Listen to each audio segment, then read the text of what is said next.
દેશમાં આમ તો સત્તાવાર ચોમાસું બેસી ગયું છે, પરંતુ કેટલાક રાજ્યમાં હજુ પણ મેઘરાજા રાહ જોવડાવી રહ્યા છે। જો કે કેરળ અને સિક્કિમમાં વરસાદ મહેર અને કહેર વરસાવી રહ્યો છે। વાત કરીએ સિક્કિમની તો દક્ષિણ સિક્કિમના નામચી જિલ્લામાં અવિરત ભારે વરસાદને પગલે અપર યાંગંગમાં અચાનક પૂર આવ્યું હતું। અત્યાર સુધીમાં 3 લોકોના મોત થયા છે, જ્યારે એક મહિલાની હાલત ગંભીર છે અને એક વ્યક્તિ ગુમ છે। घायलों ने सिंगतम जिला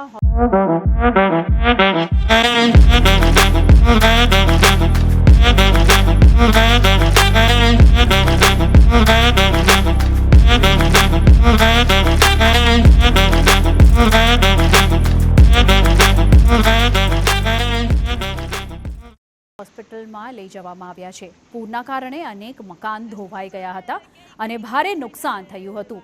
રાહત અને બચાવ કાર્ય ચાલુ છે। અધિકારીઓએ માહિતી આપી કે ભારે વરસાદને કારણે દક્ષિણ સિક્કિમના નામચી જિલ્લાના અપર યાંગંગના મજુઆ ગામમાં અચાનક જ પૂર આવ્યું, જેમાં 3 લોકોના મોત થયા છે, જ્યારે એકની હાલત ખૂબ જ ગંભીર છે।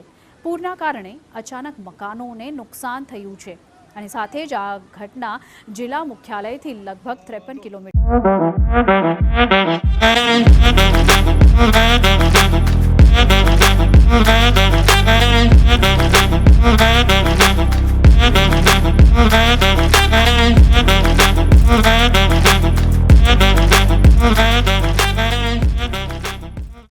દૂર જિલ્લાના યાંગાંગ વિસ્તારમાં બની હતી।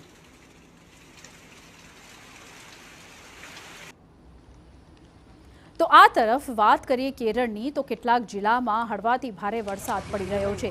કેરળમાં 30 મેના રોજ ચોમાસું પહોંચી ગયું હતું, પરંતુ ત્યારબાદ વરસાદ ખેંચાઈ ગયો હતો। કેરળમાં છેલ્લા 24 કલાકથી ફરી વરસાદ શરૂ થયો છે।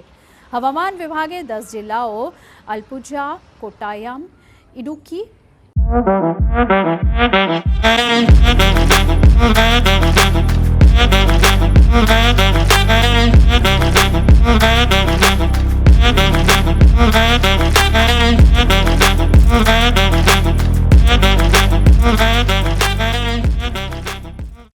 એર્નાકુલમ, થ્રિસુર અને મલપ્પુરમ, કોડિકોઝ, કન્નૂર અને કાસરગોડામાં વરસાદની આગાહી કરી છે।